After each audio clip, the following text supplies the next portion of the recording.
Rumpole and the Alternative Society. In some ways, the coppers, the fuzz, old Bill, whatever you may care to call them, are a very conservative body. In the early 1970s, however, when flower power flooded the country with a mass of long hair, long dresses, and the sweet smell of the old quarter of Marrakesh, the fuzz showed itself remarkably open to new ideas. Provincial drug squads were issued with beads, Afghan waistcoats, headbands, and guitars, along with their usual size 11 boots, and took lessons in a new language, learning to say, "Cool it, man," or "make love, not war." It was also a time when the figures of the establishment fell into disrepute, and to be a barrister was to be regarded by the young as a sort of undesirable cross between Judge Jeffreys and Mr. Nixon, as I knew from the sullen looks of the young ladies Nick, who was then at Oxford and reading PPE, brought home in the holidays. I have never felt so clearly the number of different countries, all speaking private languages and with no diplomatic relations, into which England is divided. I cannot think, for example, of a world more remote from the Temple or the Inns of Court than that tumble-down Victorian house in the West Country, number 34, Balaclava Road, Cold Sands, which the community who inhabited it had christened Nirvana, and which contained a tortoise, who looked to me heavily drugged, a number of babies, some surprisingly clean young men and women, a pain in the neck named Dave, and a girl called Cathy Trelawney, whom I never met until she came to be indicted in the Coal Sands Crown Court on a charge of handling a phenomenal amount of cannabis resin, valued at about £10,000. Coal Sands is a rather unpopular resort in the west of England, with a high rainfall, a few Regency terraces, a large number of old people's homes, and a string quartet at tea time in the winter gardens. On the face of it, an unlikely place for crime to flourish. But a number of young people did form a community there at Nirvana, a place which the local inhabitants regarded as the scene of numerous orgies. To this house came a dealer named Jack, resplendent in his hippie attire, to place a large order for cannabis, which Cathy Trelawney set about fulfilling with the aid of a couple of Persian law students with whom she had made contact at Bristol University.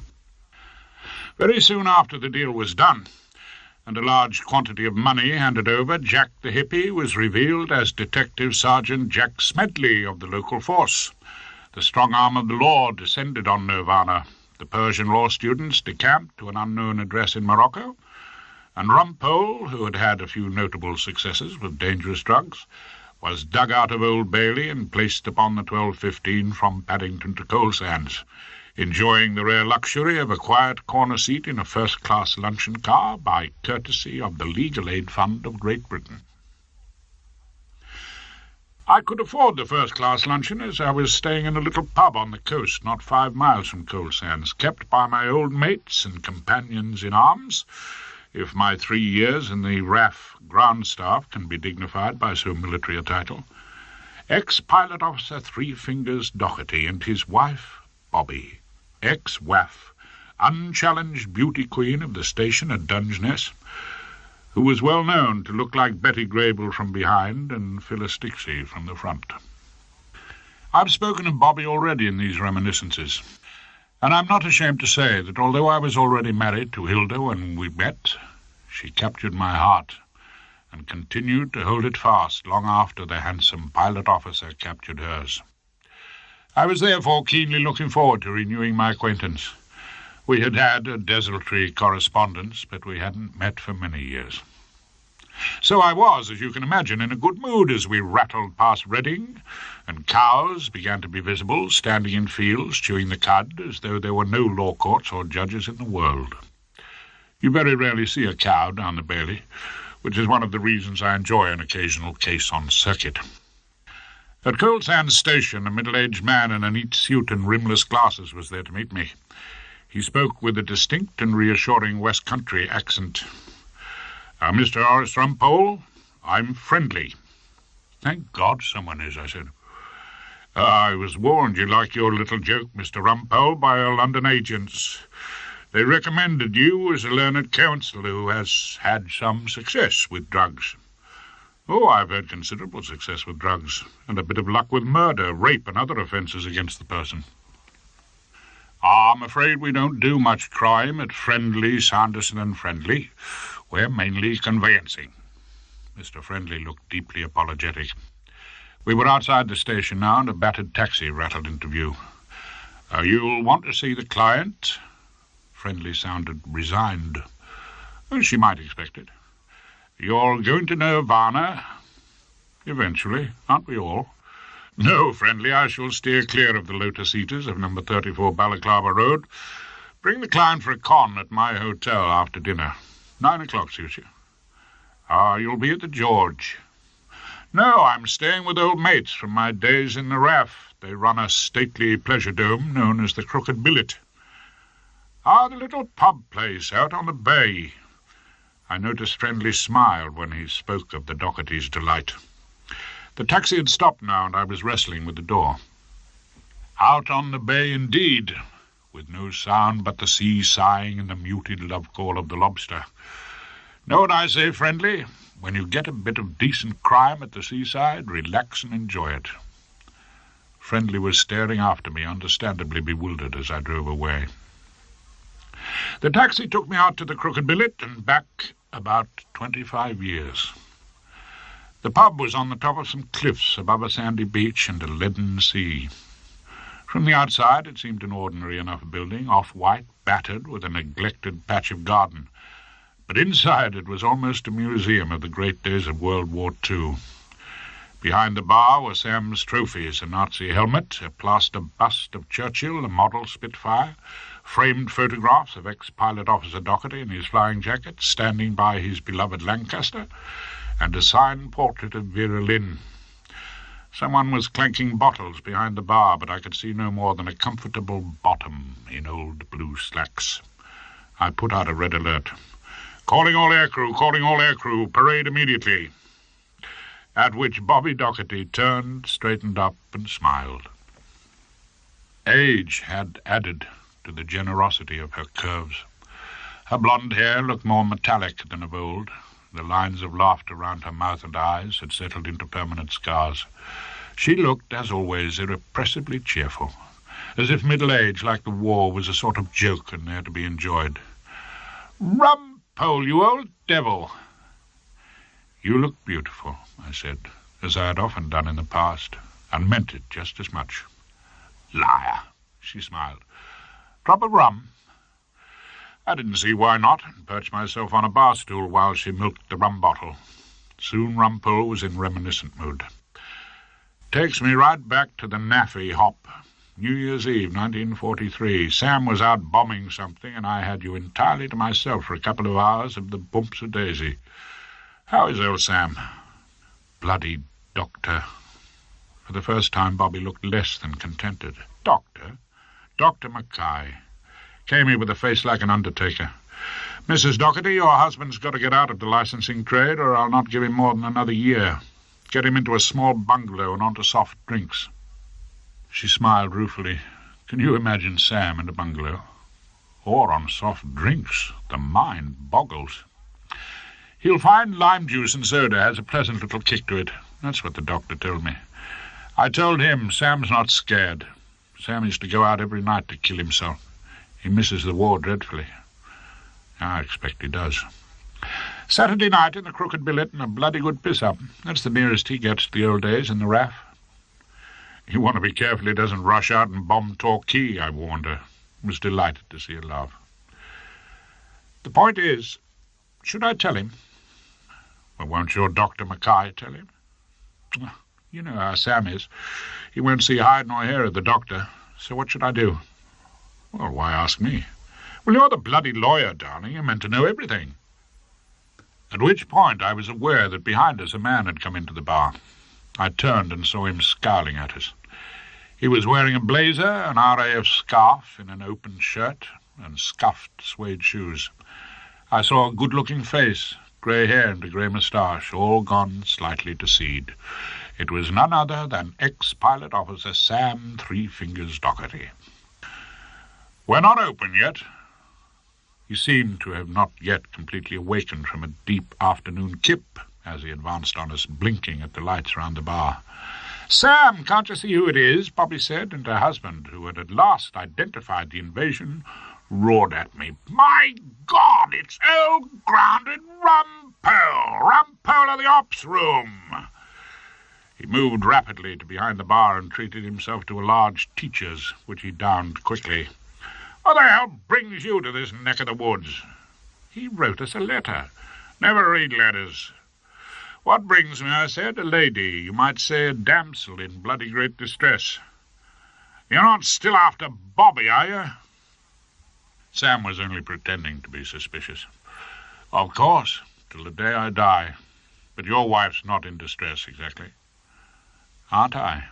Bobby looked down into the depths of her gin and tonic, and I filled them in on the nature of my mission. "The lady in question is a certain Miss Cathy Trelawney, one of the lotus eaters of Nirvana, 34 Balaclava Road, done for the possession of a suitcase full of cannabis resin." I had put up, as we used to say in the old days, a black. If I had asked the Reverend Ian Paisley to pray for the Pope, I couldn't have invited an icier gaze of disapproval than Sam gave me as he said, "You're defending her?" "Yeah, against your crafty constabulary. Come in here, does she?" "Not bloody likely. That crowd from Balaclava Road wouldn't get past the door. Anyway, they don't drink." The glass of teachers was recharged to banish the vision of the lotus eaters invading the crooked billet. Oh, dear me, is there no end to their decadence? But you know my client. Never clapped eyes on her, thank God. No doubt she's about as glamorous as an unmade bed. Oh, no doubt at all. Gloomily, I thought he was almost certainly right.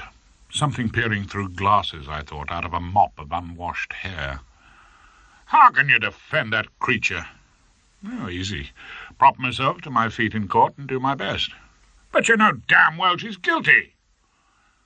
It's the one great error everyone makes about my learned profession. They think we defend people who've told us they did the deed. This legend doesn't add to the esteem in which barristers are held, and I sighed a little as I exploded the myth for the 1,000th time. "Ah, there you're wrong. I don't know that at all."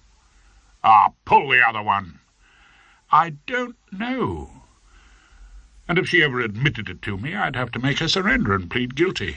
We've got a few rules, old sweetheart. We don't deceive courts, not on purpose." "You mean you think she's innocent?" Sam made it clear that no one who lived in a commune called Nirvana could possibly be innocent of anything. "At the moment, I think she's the victim of a trick by the police. That's what I'll have to go on thinking until she tells me otherwise." "That's ridiculous. The police don't trick people, not in England." Sam clearly felt he'd not delivered us from the Nazi hordes for nothing. "Oh, never had a plain-clothes copper come in here and order a large scotch after closing time?" I asked him. "The bastards! Oh, no, that's entirely different." "Oh, yes, of course. Anyway, who's paying you to defend Miss Slagheap?" It hurt me, but I had to tell him. "Fasten your seatbelt, old darling. You are. Miss Cathy Trelawney is on legal aid, and I am here by courtesy of the ratepayers of Coal Sands." I lifted my rum in Sam's direction. "Thank you, Three Fingers. Thank you for your hospitality." Later I sat in the residence lounge working on my brief. Already I had a plan of campaign. When the detective sergeant went to buy Miss Trelawney's cannabis, he was disguised as a hippie and acting, I was quite prepared to argue, as an agent provocateur.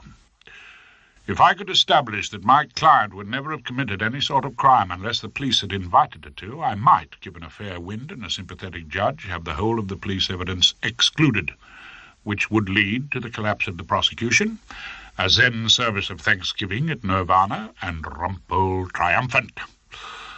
I had worked out an argument that might appeal to a judge when the door from the bar opened to admit Mr. Friendly and my client. I felt, known Miss Cathy Trelawney for a long time. As she smiled, she reminded me strongly of Rosalind in the Forest of Arden, or Viola comforting the lovesick Duke. She had a long, slender neck, a mass of copper-coloured hair, friendly blue eyes, and she was exceedingly clean. As soon as I saw her, I decided that my one ambition in life was to keep her out of Holloway. I had to take a quick gulp from the glass beside me before I could steady my nerve to read out a passage from the depositions. Miss Trelawney was sitting quietly, looking at me as if I was the one man in the world she had always wanted to meet, and she hoped we would soon be finished with the boring case so we could talk about something interesting and deeply personal. Real cool house, man. I was reading out the detective sergeant's evidence with disgust. You can't score nothing in this hick town. You don't get no trouble from the fuzz. Just from the way the old darling talked, didn't you twig he was a sergeant from the local drug squad? Miss Trelawney showed no particular reaction, and Friendly quickly filled the silence. My client has never come up against the police before. We'll have a bit of fun with this case, I tell them. What sort of fun exactly?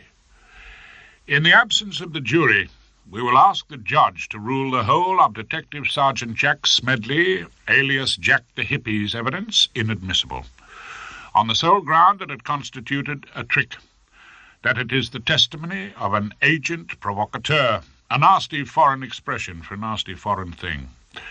Policemen in disguise who worm their way into an Englishman's home and trap him into crime. Now, your average circuit judge, Friendly consulted a note. It's His Honour James Crispin Royce tomorrow. We were in luck. I knew old Rice Crispy well at the bar. He was a thoroughly decent chap who had once stood as a Liberal candidate. He was the product of the Navy and a minor public school. No doubt he'd had it firmly implanted in him in the fourth form. Never trust a sneak. You think he might rule out the evidence? If we can implant a strong dislike of Sergeant Smedley and the old darling, I told them. Disgusting behaviour, Your Honour. The police are there to detect crime, not manufacture it. I warmed to my task. It's un-English, unethical, and clearly shows that this crime was deliberately created by the police. Wordsworth crept into my mind, and I didn't send him about his business. It is not to be thought of that the flood of British freedom which to the open sea... I paused, insecure on the words, and then very quietly, and for the first time, Miss Cathy Trelawney spoke with words appropriately supplied by the old sheep of the Lake District. Of the world's praise from dark antiquity hath flowed with pomp of waters unwithstood should perish.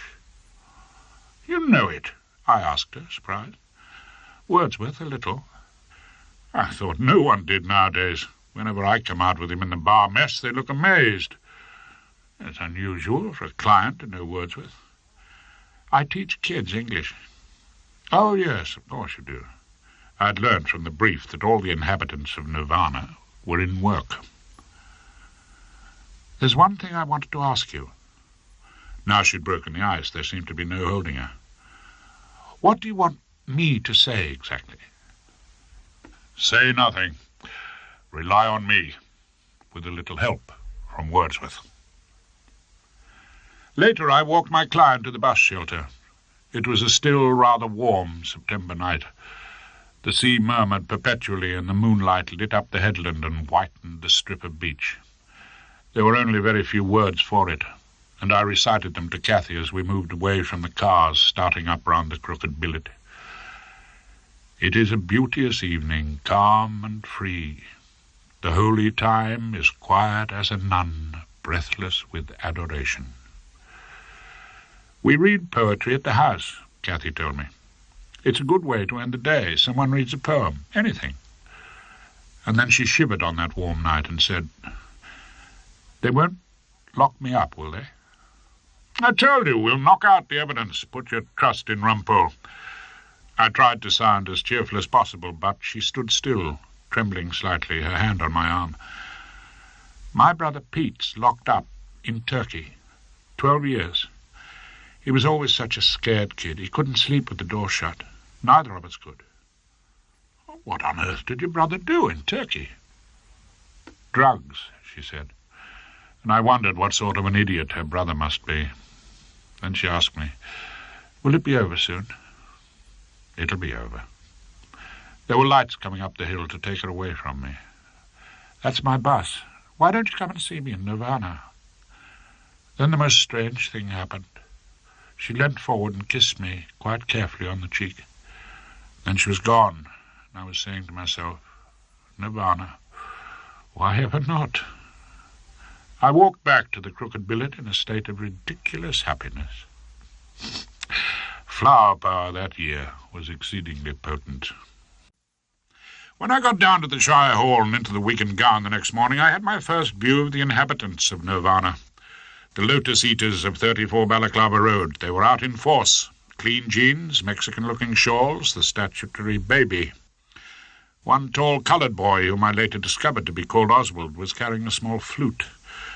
I just hoped they weren't going to mistake the whole business for a bit of harmless fun around the South African embassy.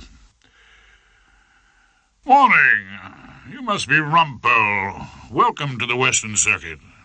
I was being addressed by a tall fellow with a rustic tan beneath his wig, a gentleman farmer and gentleman barrister. "Tooks, Vernon Tooks, my name. I'm prosecuting you." "That's awfully decent of you." I smiled at him. Tooks glanced disapprovingly at my supporters' club. "I say, Rumpole, where'd you get that shawl from? Rent a hippie? Ha! What a life, eh? Gangbangs on the National Assistance." Did I detect in Farmer Tooks' voice a note of envy? "Used to be a decent area," he continued. "Balaclava Road, until that lot got their foot in the door. Squatters, are they?" "They've got a 9-year lease, and they've all got jobs. The only fellows scrounging off the state, Took, are you and I." "Really, Rumpole?" Took looked pained. "Well, they're paying you on the rates, aren't they?" "Ha, ha, ha! Most amusing." It looked as if I'd pointed out a bad case of foot and mouth in the herd. "Is this going to take long?" he asked anxiously. "Coal Sands Gymkhana tomorrow. We tend to make it rather a day out." "I don't suppose so. It's quite a simple point of law." "Law, Rumpole? Did you say law?" The casually dropped word seemed to fill Took with a certain amount of dread. "Yeah, that's right. You do have law, I suppose, down on the Western Circuit." I left Took and moved towards the commune. A young man with dark hair and a permanent frown, who seemed to be their leader, greeted me, as I thought, in an unfriendly fashion. "You a lawyer?" I admitted it. Cathy, smiling as ever, introduced him to me as a friend of hers named Dave Hawkins. I speculated with a ridiculous stab of regret that the friendship was a close one. "Will she be going in today?" Dave wanted to be put in the picture. "In?" "Into the witness box. I mean, there's something I wanted to say. It's pretty important."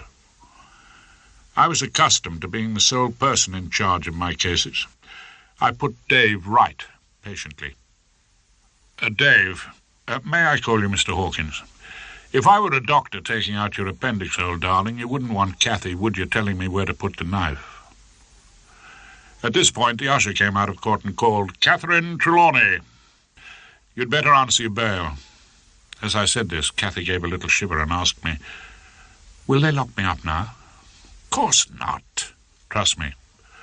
The usher called her again. I dropped the remnants of the small cigar on the marble floor of the Shire Hall and ground it underfoot.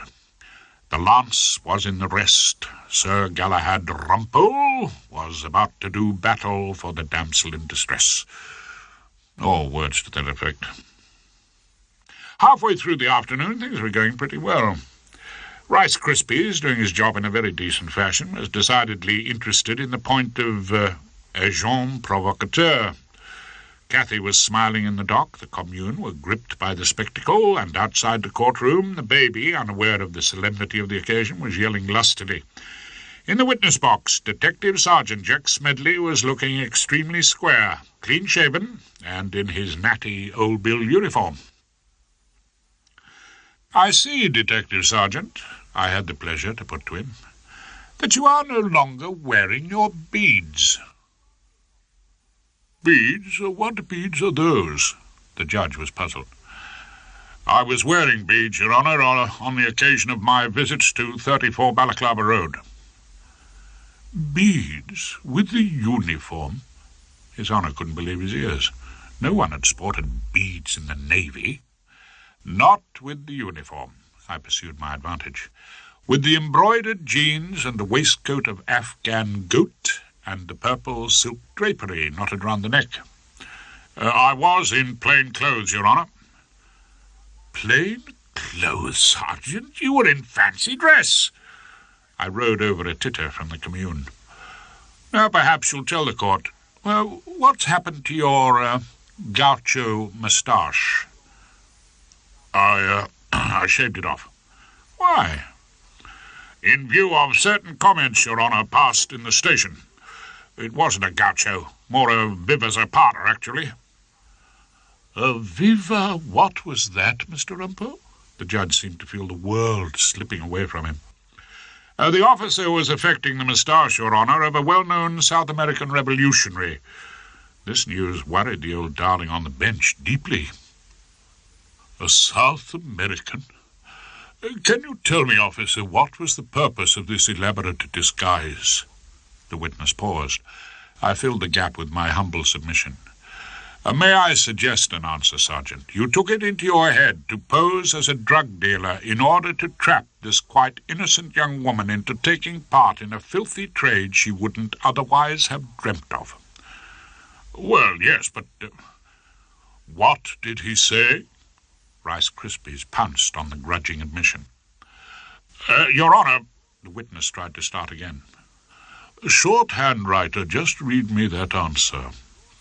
There was a long pause while the elderly lady shuffled through her notes, but at last the passage was reproduced. In order to trap this quite innocent young woman into taking part in a filthy trade she wouldn't otherwise have dreamt of, well, yes, but... The judge made a note of that. I could have kissed the old darling. However, I pressed on. But what, Sergeant? She wasn't so innocent. For what reason had you to suppose that? Her way of life, Your Honour. What I want you to tell me, officer, is this. The judge weighed in support of Rumpole. Did you have any reason to believe that this young woman was dealing in drugs before you went there in your Viva... what was it? Zapata, Your Honour. I helped him along. Thank you, Mr. Rumpole. I'm much obliged. We had received certain information. The sergeant did his best to make it sound sinister. And will you let us into the secret, officer? What was this information? That Miss Trelawney was the type to get involved. Involved by you? Involved already. Tuke, who seemed to feel that the case was eluding his grasp, rose to his feet. I shall be calling the evidence, Your Honour, of the neighbour, Miss Tigwell. Very well, Mr. Tuke. But if the evidence shows no previous attempt to deal in drugs, then you would agree the whole of this crime was a result of your fertile imagination. I fired a final salvo at the witness, but the judge interrupted me perfectly fairly. Doesn't that rather depend, Mr. Rumpole, on the effect of Miss Tigwell's evidence when we hear it? If Your Honour pleases. Of course, as always, Your Honour is perfectly right.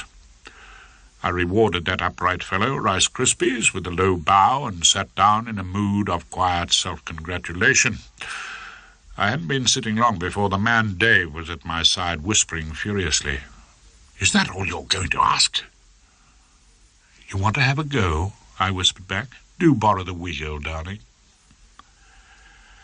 The evidence of Cathy's previous malpractices was offered to us in the person of Miss Tigwell, who lived opposite at number 33 Balaclava Road, and whose idea of entertainment appeared to be gazing into the windows of Nirvana in the daily hope of moral indignation.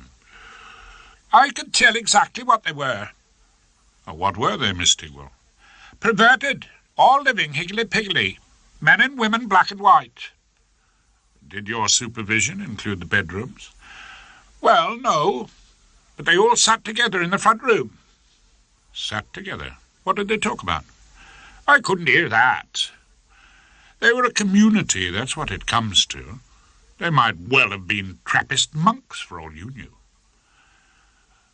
I don't know if Mr. Rumpole is suggesting his client is a Trappist monk. Tuke had made a mistake. He should have left the jokes to me. Rice Krispies didn't smile. Now, Miss Tigwell, apart from the fact that persons of different sex actually sat together, did you ever observe anything suspicious from your post in the crow's nest? I saw a man giving him money. Miss Tigwell was playing her king. Quite a lot of money. Was in £10 notes. Was this the first time you had ever seen money passing, or any sort of dealing going on in Nirvana? The first time, yes. The judge was making a note. I decided to play my ace and prayed that I wouldn't be trumped by the prosecution. Can you describe to His Honour the man you saw passing the money? Oh, dreadful-looking person. A clear criminal type. Looked as if he'd been dragged through edge backwards. Long hair. An horrible sort of moustache. Beads, embroidered jeans, Afghan goat's hair and purple silk fancy for the neck. I saw Detective Sergeant ex-hippie Smedley bow his head in shame, and I knew I was home and dry. Disgusting! I saw it all quite distinctly. Miss Tigwell ended in triumph. Congratulations, madam. You have now given us a perfectly accurate description of Detective Smedley of the local force. As I took off the wig in the robing room, Farmer Tuke was looking distinctly worried. I did my best to cheer him up. Ah, Tuke, I have good news for you. Hope to get you off in time for the gymkhana tomorrow. Do you think the judge is agin me? Tuke felt all was not well with the prosecution. Oh, not you personally, but I know what he's thinking. Do you? Encourage that sort of police officer, and he'll be out in a frock on the prom tomorrow, soliciting the chairman of the bench. Tuke saw the point. I suppose that sort of thing is worrying. Not English, if you want my opinion. At which Tuke, climbing into his Burberry, put the law behind him and extended an invitation. What are you doing tonight, Rumpole? I mean, there'll be a few of us dining at the Bar Hotel with the leader of the circuit. Oh, roast lambs, sea shanties, and old jokes from quarter sessions. No, not tonight, Tuke. Ah, well, I'm sorry. We like to give our visitors a little hospitality. Thank you. But tonight I'm dropping out. Dinner at Nirvana was a distinct surprise. I'd expected nut cutlets and carrot juice. I got an excellent steak and kidney pud and very drinkable claret. The house was clean, and the big cushions and old sofas remarkably comfortable. The babies were good enough to withdraw from the company. The record player gave us unobtrusive flute music from the Andes, and Kathy tended to all my needs, filling my glass and lighting my cigar, and remained a perpetual pleasure to the eye. I began to think that I'd rather live at 34 Balaclava Road than at the Gloucester Road mansion flat with She Who Must Be Obeyed. I'd rather sit back on the scatter cushions at Nirvana and let my mind go a complete blank than drag myself down to the Bailey on a wet Monday morning to defend some overexcited Pakistani accused of raping his social worker. The only fly in the soothing ointment was the fellow Dave. When I told Kathy she wouldn't even have to go into the witness box if we won our agent provocateur argument, Dave said, "I'm not sure I agree with that." I told him firmly that I wasn't sure he had to. "When we brought you here, I thought you'd understand. It's not just another case," Dave protested. Protesting seemed to be his main occupation.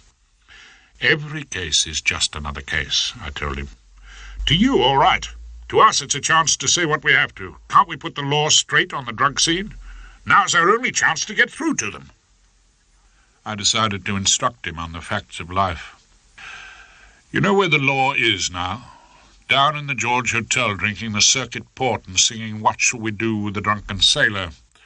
The law is talking about the comical way the old Lord Chief passed a death sentence. The law is in another world, but it thinks it's the whole world. Just as you lot think the world's nothing but poetry, and perhaps the occasional puff of a dangerous cigarette. That's what we've got you for, to put our point of view across." Dave had mistaken my function. "You've got me to get you out of trouble. That's what you've got me for. I'm not going to get up tomorrow and teach old Rice Krispies to sing protest songs to a small guitar. You're just not taking this case seriously. Dave was totally wrong. I told him so. Oh, yes, I am. I am seriously determined to keep Cathy out of prison. At which Mr. Trelawney said it was time for their nightly poem. She found a book and gave it to me open. Me? You like this? Read it to us. So I read to the Lotus Eaters, quietly at first and with more emphasis, enjoying the sound of my own voice.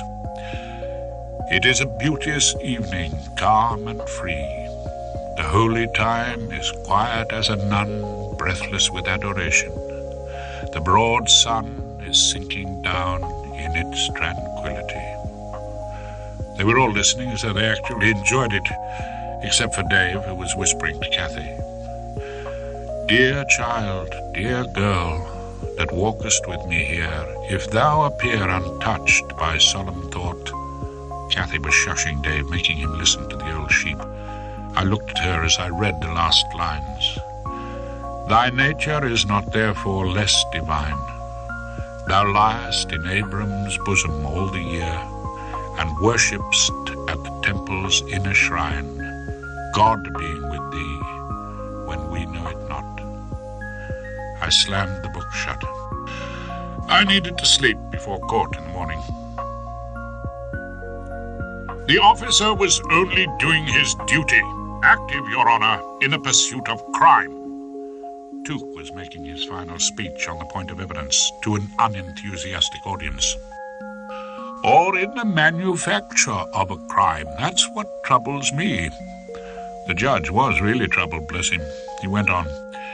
If I thought this young woman only collected drugs, only got in touch with any sort of supplier because of the trap set for her, then would you concede, Mr. Tuke, that I would have to reject the evidence? I think Your Honor would. Tuke was a lovely prosecutor. Everything was going extremely well when Rice Krispies adjourned for lunch. So I was in a festive mood when I set off for a crab sandwich and a nourishing stout. But I was stopped by Friendly, who said the client wanted to see me as a matter of urgency.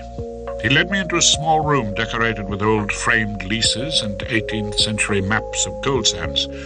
And there, clearly bursting with news to impart, were Miss Cathy Trelawney and her friend Dave. We want to tell the truth, Dave began. It's the only way I can get Peter's case across, Cathy said. I looked at her.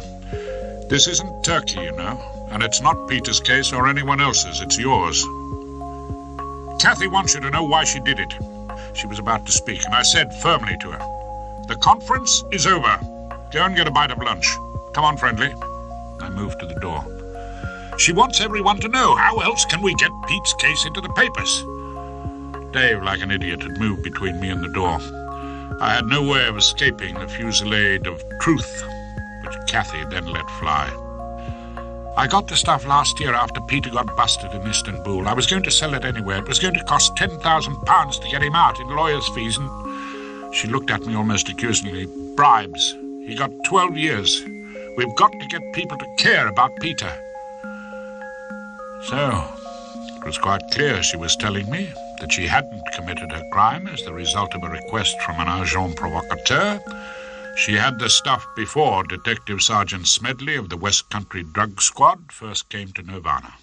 That was the truth. And the last thing in the world I wanted to know. I looked at my watch and turned to Friendly. What is there, 2:25 back to London? Friendly, run outside, for God's sake, see if you can't whistle me up a taxi. I'm retiring from this case. Friendly, totally puzzled by the turn of events, left us. Running out on us? Dave never made an unexpected remark. Why, for God's sake, Cathy asked me. And I had to tell her. Let me try and explain. My existence is bound by a small blue volume handed down like the tablets on the day of my call to the bar by a master of my inn in a haze of port and general excitement. Barristers down the ages have killed. They have certainly committed adultery. Although that sort of thing doesn't appeal to me, some might well have coveted their neighbours' camels. and no doubt worshipped graven images. But I do not believe there is one of us who has ever gone on to fight a case after our client has told us in clear, crystal-ringing tones that they actually did the deed. Do you mean you won't help me? Kathy looked as if it had never occurred to her. I can't now. But Kathy wants to tell the judge the pot law is ridiculous, and about Pete. It's my duty to preside over your acquittal, not your martyrdom to the dubious cause of intoxication, I told her. I'll see the judge and tell him I can't act for you any longer. Personal reasons. The old fool will think you fancy her. I can't imagine where Dave got that far-fetched idea from, and I went on ignoring him. You'll get another barrister. What you tell him is your business. I'll ask the judge to adjourn for a week or two. You'll still be on bail. What's the matter? Afraid to stick your neck out? Or would you starve to death if they made pot legal? Dave was about to start on another of his political speeches, but Kathy silenced him. She asked him to leave us alone, and I told him to go and find Friendly in my taxi. He went.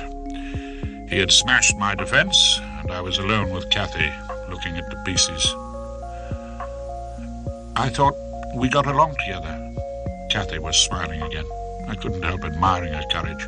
I mean, you keep talking about clients. I didn't think I was a client. I thought I was more a friend. Never have friends for clients. That really ought to be one of the 10 Commandments. I don't suppose you could forget what I told you. Of course I could. I'd like nothing more than to forget it. I'd forget it at once if I wasn't a bloody barrister. And there's nothing more important than that in your life, being a barrister. I thought about this very carefully.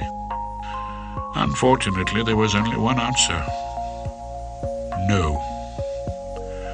Poetry doesn't mean a damn thing to you. Friendship doesn't mean anything. You're just an old man with a heart full of a book about legal etiquette. You're saying just what I have long suspected. I had to agree with him. Why don't you do something about it? What do you suggest? She moved away from me and went and looked out the window at the sunshine and the municipal begonias.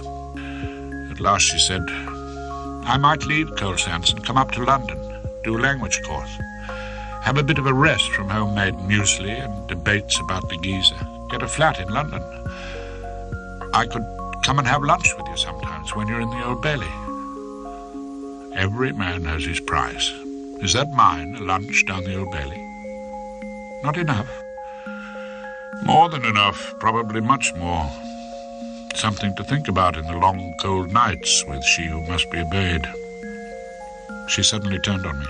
I'm not going to prison. You won't let them send me to prison. There was only one way, now Dave had done his damnedest. I can go and see the judge. He might agree to a suspended sentence. I don't know. I can go and see him. That's right. He likes you. I could see you get along. Go and see him. Please, go and see him. She was smiling again, eager. I had to tell her the facts of life. You know what it means if I go and see the judge for you? I plead guilty. She knew. I left her then and went to the door. We still had our trump card. Dear old Rice Krispies was simply aching to get away to the Gymkhana. His Honor, Judge Crispin Rice, was delighted to see Rumpole and the prosecuting Duke. He made us Nescafe with the electric kettle in his room. He looked younger with his wig off, and when we had settled such vital matters as how much milk and no sugar, thank you, he and Duke tried to make me envious of their previous night's revelry in the bar mess. We had a good evening. You should have been with us, Rumpole. Didn't we have a splendid evening, Vernon? A splendid evening. We fined little Mortimer a dozen bottles of claret for talking shop at dinner. Ha ha! Duke was bubbling at the memory. I thought the time had come to return their thoughts to the business in hand. Look here, Judge, I said. At the risk of being fined for talking shop, if it so happened I could persuade my client to plead guilty. His Honor was stirring his cup, giving me no great assistance. You might be grateful for a short afternoon. Even this didn't hook him. I went on a little desperately. She's a remarkable girl, knows a good deal about Wordsworth. I didn't know if this would sway the judicial mind. Wordsworth? Is he a mitigating factor? Our poor old sheep of the Lake District, he can't afford to lose admirers. No, well, she'd get the full benefit of pleading guilty. But it was only cannabis. I tried to make it sound like broken biscuits. They use this stuff just like whiskey. It doesn't occur to them. But it isn't whiskey, is it? The judge's voice again. It's a Class B drug, as defined by the Dangerous Drugs Act. But what do we know about it? That it's illegal? Isn't that all we need to know? He looked at me then and gave me a charming smile. My God, Rumpole, are we going to see you turning up in court in beads? She's got a good character. I played my last card. The judge drained his Nescafe. Well, you know about a good character. Everyone had a good character once. I mean, if we let everyone out because of their good character, no one would ever go inside. Oh, that'd be a scandal, all those empty prisons. I said it with too much feeling. Rice Krispies looked at me as if I were coming out in a rash. I say, Rumpole, you're not getting involved in this case, are you? Involved? Of course not, no, naturally, but I was thinking possibly a suspended sentence. At which His Honor Judge Crispin Rice put his wig back on and said something that was no help at all. You've got your job to do, Rumpole, and I've got mine. I sweated my guts out in my speech in mitigation, and the judge listened to me with perfect courtesy. He then gave Kathy Trelawney 3 years in the nicest possible way, and she was taken down to the cells. Out in the street, I was nearly run over by a police car. Miss Kathy Trelawney was sitting in the back and saw me. She was still smiling. Joviality was at its height in the Crooked Billet that night. Sam told all his old stories, and Bobby played the piano.